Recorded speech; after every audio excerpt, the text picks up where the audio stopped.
اعوذ باللہ من الشیطان الرجیم بسم اللہ الرحمن الرحیم سبحانک لا علم لنا الا ما علمتنا انک انت العلیم الحکیم صدق اللہ العظیم۔ عزیز طلبہ و طالبات، السلام علیکم ورحمۃ اللہ وبرکاتہ۔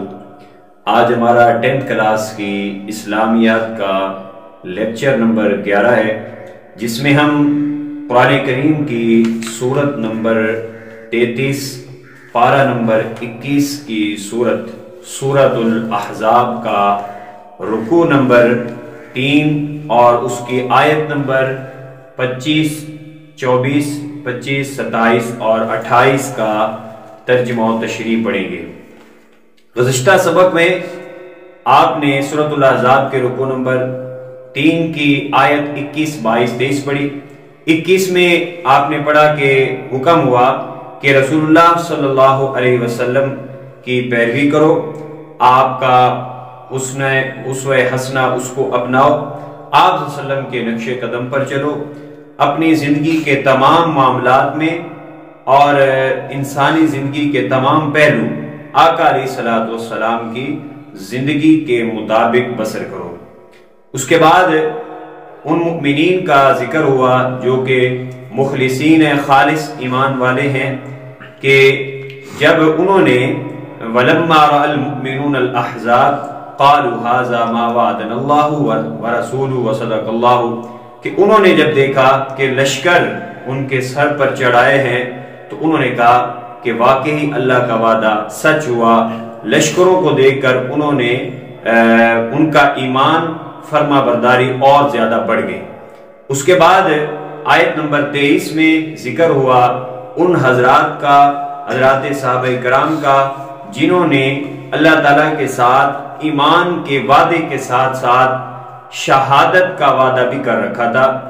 یعنی کہ وہ حضرات جو اگر کسی غزوہ بدر میں اگر نہ جا سکے تو انہوں نے یہ نظر مان رکھی تھی، منت مان رکھی تھی کہ جب کبھی بھی اب ہمیں موقع ملا جہاد کا، جنگ میں شرکت کا، تو ہم ضرور اپنے آپ کو پیش کرتے ہوئے اپنے آپ کو شہید کروائیں گے۔ تو ان میں سے کچھ حضرات تھے جن کی نظر پوری ہو گئی، جس طرح غزوہ احد میں حضرت حمزہ بن عبد المطلب، حضرت مصعب بن عمیر اور دیگر صحابہ، اور کچھ تھے جن کے بھی نظر پوری نہیں ہوئی تھی اور وہ ابھی تک اپنے عہد پر پکے تھے۔ وما بدلوا تبدیلا، وہ اپنے عہد و پیمان سے بدلے نہیں تھے، وہ ابھی تک اس بات پہ پکے تھے کہ ہم نے میدان جہاد میں ہی شہید ہونا ہے۔ یہ انہوں نے نظر اور اپنی منت مان رکھی تھی۔ تو آج کے سبق میں ہم کیا پڑھیں گے؟ تو پہلے ہم ان آیات کی تلاوت کر لیتے ہیں اور اس کے بعد جو ہے اس کا ترجمہ و تشریح پڑھتے ہیں۔ اعوذ باللہ من الشیطان الرجیم، بسم اللہ الرحمن الرحیم، لِيَجْزِيَ اللَّهُ الصَّادِقِينَ بِصِدْقِهِمْ وَيُعَذِّبَ الْمُنَافِقِينَ إِن شَاءَ أَوْ يَتُوبَ عَلَيْهِمْ إِنَّ اللَّهَ كَانَ غَفُورًا رَّحِيمًا۔ وَرَدَّ اللَّهُ الَّذِينَ كَفَرُوا بِغَيْظِهِمْ لَمْ يَنَالُوا خَيْرًا وَكَفَى اللَّهُ الْمُؤْمِنِينَ الْقِتَالَ وَكَانَ اللَّهُ قَوِيًّا عَزِيزًا۔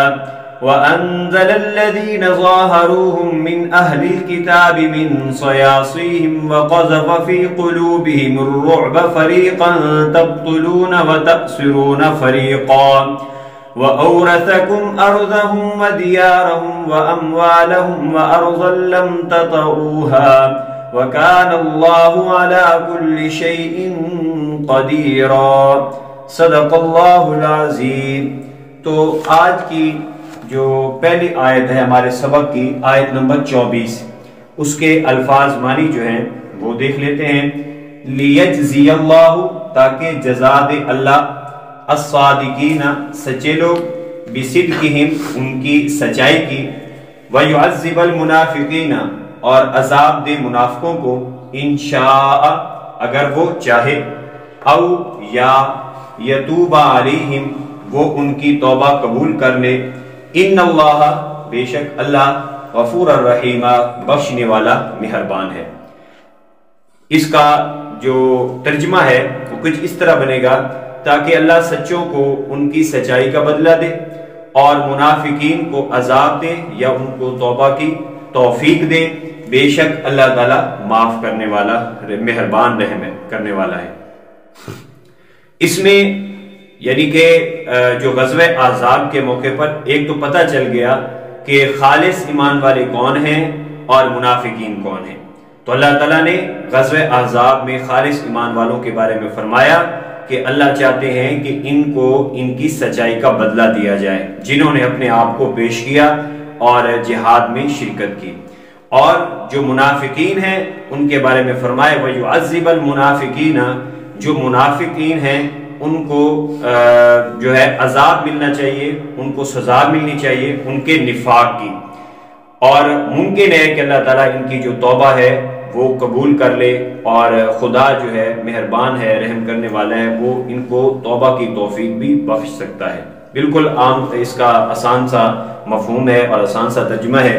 اس کے بعد جو آیت کریمہ ہے آیت نمبر 25، اس کا ترجمہ ہے ورد اللہ، اور لوٹا دیا اللہ نے الذین کفروا، ان کافروں کو، بغیظہم، ان کے غصے میں بھرے ہوئے، لم ینالوا، انہوں نے نہ پائی، خیرن، کوئی بھلائی، وکف اللہ، اور کافی ہے اللہ، المؤمنین، مؤمنوں کو، القتال، قتال کا معنی جنگ۔ یہ بہت زیادہ پیپر میں بھی سوال پوچھا جاتا ہے قتال کے معنی، قتال کا معنی جنگ۔ وکان اللہ، اور ہے اللہ، قویا، توانا، عزیزا، غالب۔ اس کا ترجمہ یہ بنے گا اور لوٹا دیا اللہ نے ان کافروں کو، کہاں سے لوٹا دیا؟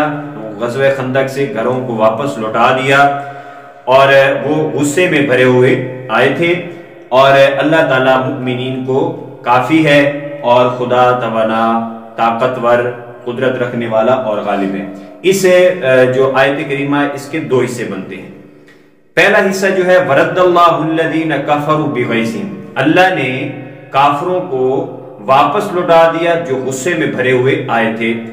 یہود اپنے ساتھ مشرکین مکہ کو لائے تھے، گروہوں کی صورت میں مختلف قبائل کو جمع کر کے لائے تھے، اور غصے میں تھے کہ ہمیں مدینہ سے کیوں نکالا گیا، اور ساتھ میں جو کافروں کو ساتھ لائے تھے مشرکین کو، ان کو بھی غصہ تھا غزوہ بدر میں شکست کا بھی، غزوہ احد والی شکست کا بھی۔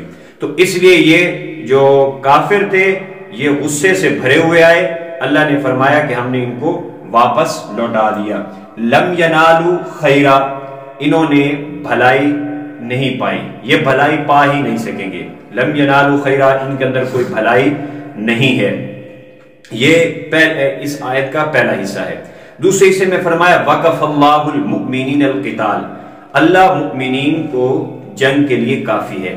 اس کا مطلب یہ ہے کہ مسلمانوں کے مقابلے میں 10,000 کا لشکر آیا مقابلے کے لیے، تو اللہ تعالیٰ نے مسلمانوں کی دو طریقوں سے مدد کی۔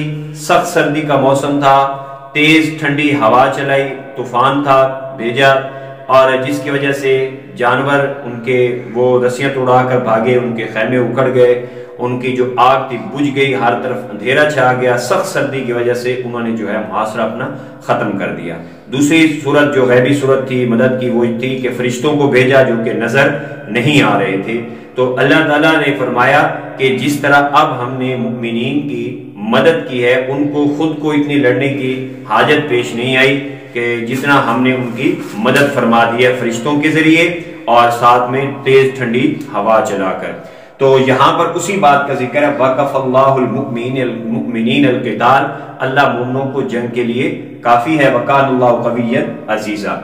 اس کے بعد آیت نمبر 26، اس کا پہلے الفاظ مانی وَأَنزَلَ الَّذِينَ، اور اتار دیا ان لوگوں کو ظاہروہم، جنہوں نے ان کی مدد کی، من اہل الکتاب، اہل کتاب، من سیاسیہم، ان کے قلعوں سے، وقذف، اور ڈال دیا، فی قلوبہم، ان کے دل، الرعب، روب، فریقاً، ایک گروہ، تقتلون، تم قتل کرتے ہو، وتأسرون، اور تم قید کرتے ہو، فریقاً، ایک گروہ۔ عزیز طلبہ و طالبات، یہ جو آیت کریمہ ہے سورۃ الاحزاب کی آیت نمبر 26، اس میں یہ سمجھنے سے پہلے آپ کو اس کا جو پس منظر ہے اس آیت کا اس کے ضمن میں جو مفسرین نے واقعہ ذکر کیا ہے اس کو پہلے سمجھ لیجئے۔ یہ جو غزوہ احزاب پیش آیا، اس کے پیش آنے کی جو وجہ تھی ہم آپ کو ابتدائی تعارف میں بتا چکے ہیں۔ وہ کچھ اس طرح تھی کہ جب آقا علیہ الصلوۃ والسلام مکہ سے مدینہ تشریف لائے تو مدینہ میں یہودیوں کے قبائل تھے، 3 جو قبائل تھے وہ بہت زیادہ مشہور تھے، ایک بنو قینقاع، بنو نذیر، بنو قریظہ۔ جو بنو قینقاع تھا یہودیوں کا قبیلہ، یہ جب غزوہ بدر ہوا اس کے بعد انہوں نے بدعہدی کر دی تھی۔ اصل میں پہلے جو ہے نا عہد ہوا تھا ان یہودیوں کے ساتھ، جو آپ نے پڑھ رکھا ہے میثاق مدینہ 5، 6، 7 کلاس میں اس کا ذکر ملتا ہے۔ میثاق مدینہ ایک معاہدہ ہوا تھا مسلمانوں اور یہودیوں کے درمیان کے، اور معاہدے میں یہ ایک شرط یہ تھی کہ آپس میں جنگ نہیں کریں گے، اور اگر باہر سے کوئی دشمن جو ہے حملہ کرتا ہے، جنگ کرتا ہے، تو دونوں جو جماعتیں ہیں مسلمانوں کی اور یہودیوں کی یہ مل کر دشمن کا مقابلہ کریں گے۔ تو جو بنو قینقاع قبیلہ تھا یہودیوں کا، انہوں نے غزوہ بدر کے بعد وعدہ توڑ دیا اور یہ مکر گئے اپنے وعدے سے، میثاق مدینہ کی خلاف ورزی انہوں نے کی۔ اس کے بعد جو تھا بنو نذیر قبیلہ، انہوں نے بھی بعد میں آ کے جو ہے بدعہدی کر دی۔ بدعہدی اس طرح سے کی کہ انہوں نے جب وعدہ کی خلاف ورزی کی تو ان کو مدینہ سے نکال دیا گیا۔ جب ان کو مدینہ سے نکالا گیا، جلا وطن کیا آقا علیہ الصلوۃ والسلام نے، تو ان کو اس بات پر بہت غصہ تھا، ان کے لیے بہت ذلت تھی، اس لیے انہوں نے اپنی اس ذلت کو مٹانے کے لیے، اپنی اس خفت کو مٹانے کے لیے مکہ میں جا کر جو وہاں پر مشرکین تھے ان کو تیار کیا کہ ہمارے ساتھ آئیں، مل کر آپ اپنی جو شکست تھی غزوہ بدر احد والی اس کا آپ بدلہ لیں، اور ادھر سے ہمیں جو مدینہ سے نکالا گیا ہم اس کا بدلہ لیتے ہیں۔ تو یہ ان کے ساتھ مل کر غزوہ احزاب کے لیے آئے۔ ایک قبیلہ تھا یہود کا بنو قریظہ، یہ ابھی تک اپنے عہد پر پکا تھا، میثاق مدینہ کی جتنی بھی شرطیں تھیں، شکیں تھیں، اس پر پابند تھا۔ یہ قبیلہ مدینہ منورہ سے باہر 3-4 میل کے فاصلے پر قلعوں میں تھا، محفوظ تھا۔ انہوں نے ابھی تک بدعہدی نہیں کی۔ غزوہ احزاب کا جیسے اختتام ہوا، 1 ماہ کا محاصرت جو تھا کفار نے کیے رکھا، بالآخر جب ان کو شکست ہوئی اپنے گھروں کو لوٹے، تو جو بنو نذیر کا سردار تھا جس کا نام ابن اخطب تھا، وہ یہ ابن اخطب، یہ بنو قریظہ کا جو قبیلہ تھا اس کے سردار کے ساتھ جا کے ملا۔ یہ غزوہ احزاب کے بعد کی بات ہے۔ ابھی مسلمان جو ہیں مدینہ منورہ واپس لوٹ رہے ہیں غزوہ سے، تو یہ سردار بنو نذیر کا پہنچا، بنو قریظہ کے سردار کے ساتھ بات چیت کرتا ہے جس کا نام کعب بن اسد ہے، اور اسے کہتا ہے کہ دیکھو ہمیں بھی شکست ہو چکی ہے، تم مہربانی کرو، تم بھی بدعہدی کر دو، میثاق مدینہ کی جو شرائط تھی اس کو ختم کر دو، اور آؤ ہمارے ساتھ مل کر مسلمانوں پر دوبارہ سے حملہ آور ہوتے ہیں اور پھر سے ان کے خلاف جنگ کرتے ہیں۔ تو کعب بن اسد نے معذرت کی، اس نے کہا میں بالکل وعدے کی خلاف ورزی کرنے والا آدمی نہیں ہوں، میں ابھی تک بھی اپنے وعدے پر پابند ہوں، اور ہم نے اس نبی میں کوئی بھی کوئی غلط بات نہیں دیکھی، وعدے کی خلاف ورزی کی یا ہم پر انہیں کوئی چڑھائی کی ہو، کوئی زیادتی کی ہو، ہم اپنے عہد پر پکے ہیں۔ لیکن وہ جو بنو نذیر کا سردار تھا ابن اخطب، اس نے بارہا مجبور کیا، اور بالآخر کعب بن اسد نے بھی وعدے کی خلاف ورزی کی، اور وہ بھی مسلمانوں پر حملہ آور ہونے کے لیے تیار ہو گیا اپنے تقریباً 2000 کے لشکر کے ساتھ۔ آقا علیہ الصلوۃ والسلام کو اطلاع ملی تو آپ صلی اللہ علیہ وسلم نے چند صحابہ کو بھیجا، جس میں سعد بن معاذ رضی اللہ تعالیٰ عنہ تھے، ان کو بھی عبداللہ بن رواحہ رضی اللہ تعالیٰ عنہ اور دیگر چند حضرات تھے۔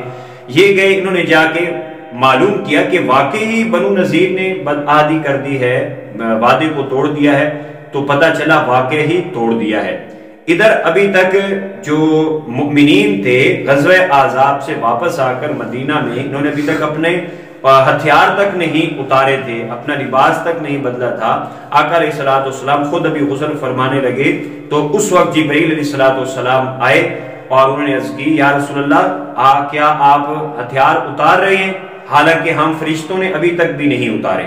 مطلب یہ تھا کہ غزوہ احزاب میں جو فرشتے مدد کو اترے تھے انہی کے بارے میں جبریل علیہ السلام فرما رہے ہیں کہ ابھی تک ہم نے تو ہتھیار نہیں رکھے، جو بنو قریظہ قبیلہ ہے انہوں نے بھی بدعہدی کر دی ہے، انہوں نے خلاف ورزی کر دی ہے، وعدے کو توڑ دیا ہے، اب ان کے خلاف جو ہے جنگ لڑنا پڑے گی، ان کے خلاف جو ہے مقابلے کے لیے نکلنا پڑے گا۔ تو آپ صلی اللہ علیہ وسلم نے پھر دوبارہ سے لشکر کو ترتیب دیا اور پھر جو ہے لشکر کو روانہ فرمایا۔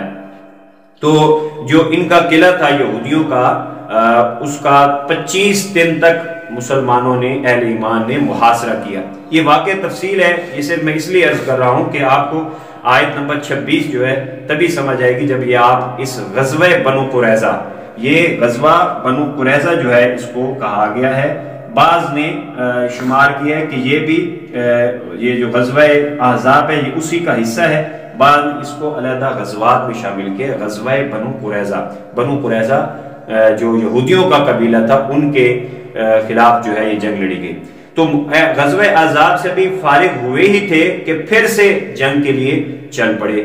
بنو قریظہ کا جو قلعہ تھا ان کا 25 دن تک محاصرہ کیے رکھا، اور ان کا جو سردار تھا کعب بن اسد، اس نے اپنی قوم کے سامنے 3 شرطیں رکھی۔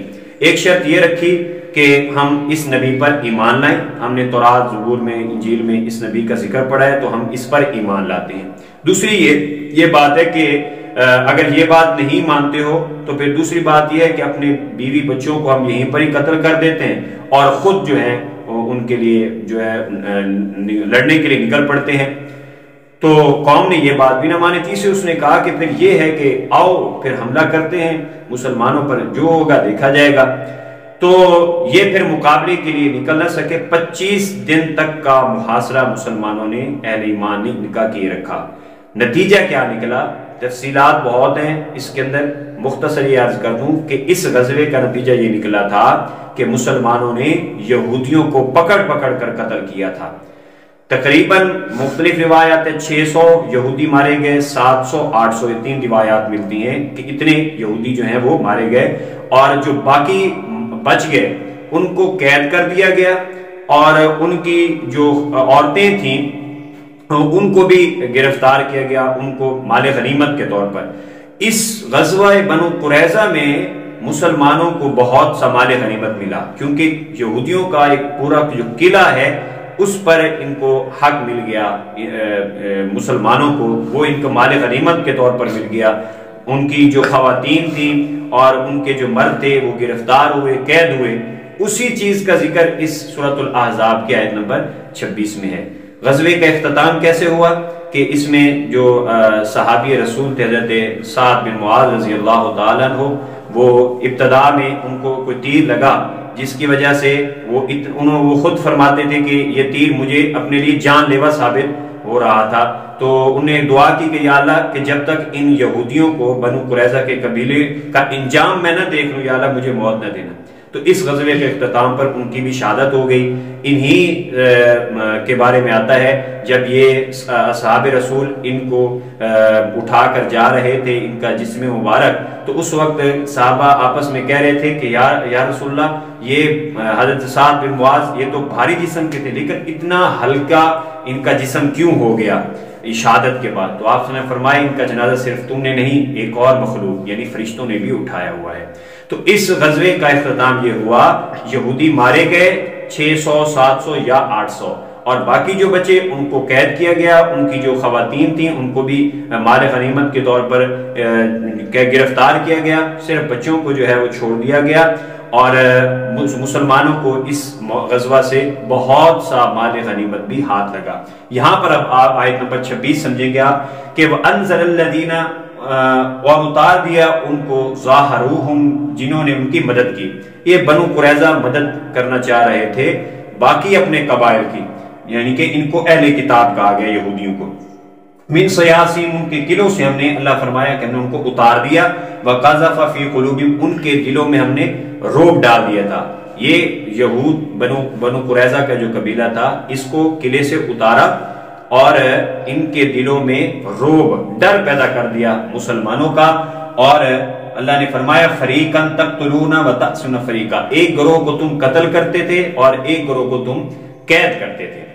ادھر سے قتل بھی کرتے جا رہے تھے، مدینہ میں بہت سی خندقیں جو ہے مسلمانوں نے کھودی تھی بازاروں میں، اور پھر ان کو قتل کر کر کے وہیں پر ڈال دے گئے، اور اس کے ساتھ ہی اور بہت سے جو یہودی تھے وہ قید بھی کیے گئے۔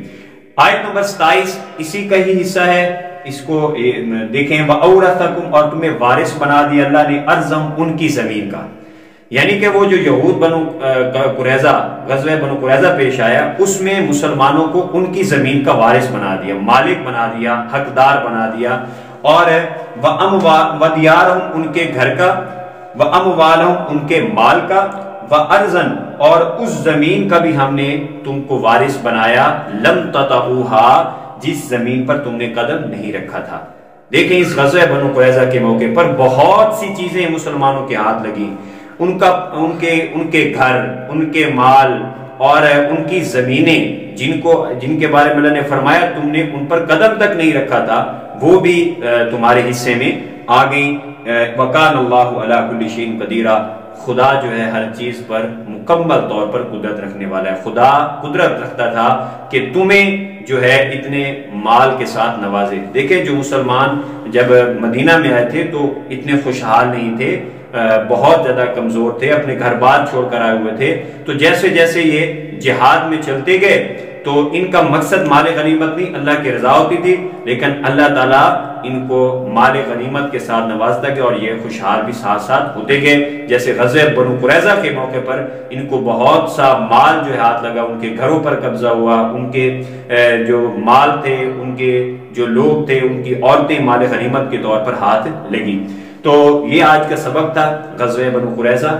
اس کے بارے میں آپ کو شروع میں بھی ذکر کیا تھا کہ بعض نے اس کو غزوہ احزاب کا حصہ شمار کیا، بعض نے اس کو علیحدہ طور پر غزوہ بنو قریظہ کا نام دیا ہے، کیونکہ غزوہ بنو قریظہ غزوہ احزاب کے متصل بعد جو ہے پیش آیا تھا۔